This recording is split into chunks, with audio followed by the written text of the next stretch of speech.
If you're a beginner at wake surfing and you want to improve your skills this summer, there are 3 tricks that you need to learn.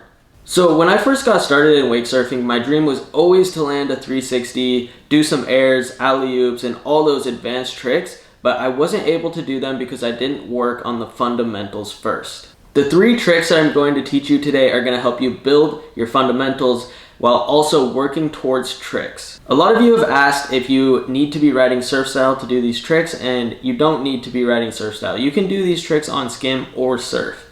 The basic fundamentals of wake surfing carries over in both styles. It's just when you start to get to the advanced tricks that things start to change a little bit, but the base fundamentals are all the same. Before we get into the tricks, there's a couple of things that I'm going to teach you that are going to help you to understand the tricks a little bit better. Number 1 is you always want to start at the back of the wave. So when people first get started, they have a tendency to start mid-wave, and that's because they feel like that's where the most power is. But that's just because they haven't gotten to the back of the wave. So experiment with getting to the back of your wave and learn where the back of your wave is. Because every trick that you're ever going to learn, whether it's an ollie in the flats or a big air, you're going to start at the back of the wave.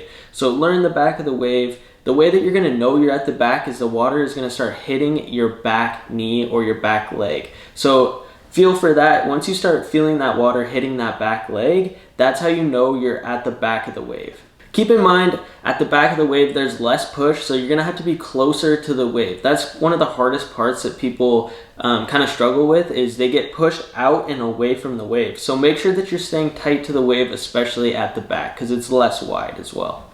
And then 2 other things that are going to help you understand these tricks is there's the bottom of the wave, which is kind of like the flat, and then there's the top of the wave. So the top of the wave, it doesn't have very much push, and when you start to advance, you're going to start ending up on top of the wave. So you're going to want to understand how to get off the top of the wave because there's not as much push on the top. So the tricks that I'm going to teach you today are going to utilize these 3 things, starting at the back, using the bottom of the wave and the top of the wave. So the first trick that you're going to learn today is called the ollie in the flats. And I really like this trick as the first trick because you're not jumping off the top of the wave. You're using the flat of the wave, so you have a nice flat surface. And it's just a really great first trick to learn because you're also learning how to pop and how to carry speed.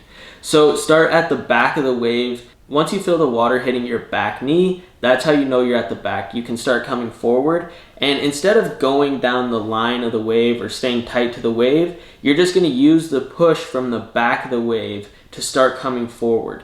And it's like I was saying, instead of staying connected to the wave, you're just going to go down towards the corner of the boat on the side that you're surfing on. So if you're regular, you're going to go down to that left corner, and that's going to put you right in the flat of the wave. As you're coming down and towards the boat, you're going to start loading your front foot.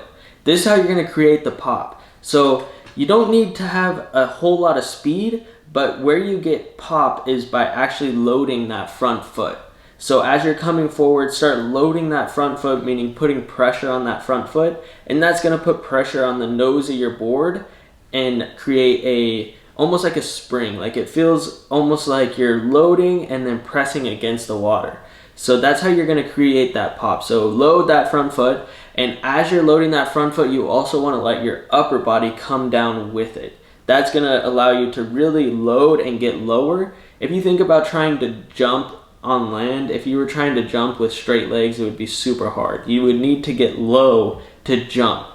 So as you're coming down the line or towards the boat, you're going to want to load that front foot, let your upper body come down with it too, and then explode and pop. So you want to think about lifting that front knee up and also letting your upper body come up as well. As you're doing that, you're going to bring your knees to your chest. That's one of the most important aspects too, is bringing your knees up. You don't want to jump off of your board. You want to load that front foot, pop, bring your knees to your chest, and then on the landing, you want to absorb the landing. So think about landing as quiet as possible. If you were on land and trying to be as quiet as possible, you would absorb that landing, land light on your feet, almost like a cat, and then realign with the wave. So the ollie in the flats is a great trick to learn because you're using the bottom of the wave and you're also learning how to create pop. The second trick that you're going to want to learn is called a floater. The floater is a really, really good trick to learn because you're learning how to pivot off the top of the wave. So sometimes, say on like an air, you might land on the top of the wave, and like I was saying in the beginning of the video, there's not very much push on the top, so you need to get off the top to be able to carry speed. You'll often see people land or get stuck on the top and try to just push through the top and put weight on their front foot, and they're just slowly falling out of the wave, and that's because there's no push up there. So to learn how to pivot off the top, you're going to use a trick to learn that. It's called the floater. So the floater is where you come from the back of the wave. As you're coming forward, you're going to get up onto the top of the wave. So kind of like that shelf up there.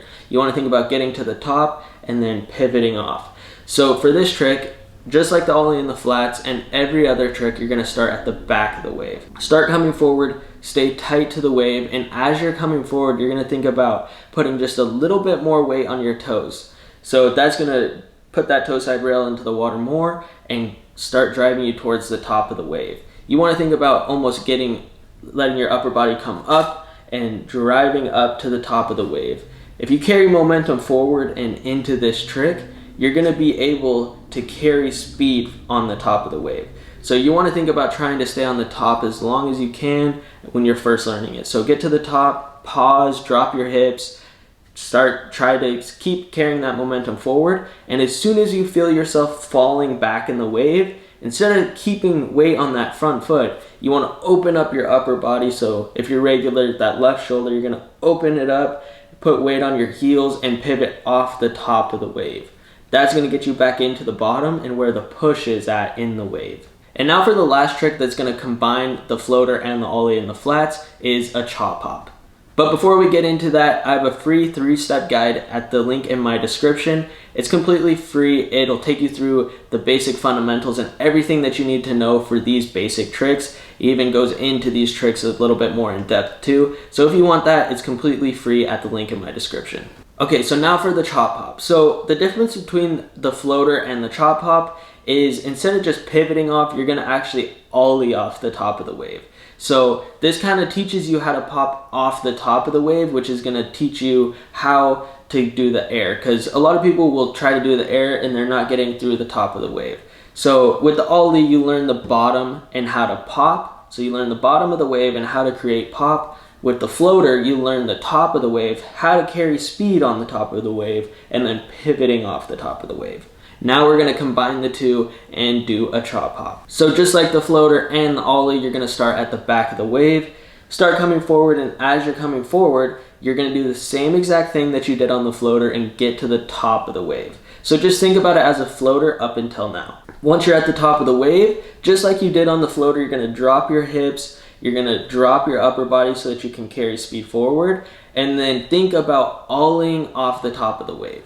So once you get to the top of the wave, drop those hips, load that front foot, and then think about it as an Ollie and a pivot in one. So you're loading off that shelf, and then as you're popping, you're opening up that shoulder to pop off the top of the wave. You want to get off the top of the wave and then realign. The other thing that the chop hop is really good for is learning how to absorb landings, because you're going from the shelf of the wave to the flat. So you're having to get that 3 feet, 2 feet, however much it is, you're having to absorb that landing more compared to your Ollie in the flats where you're just getting about maybe half a foot of air.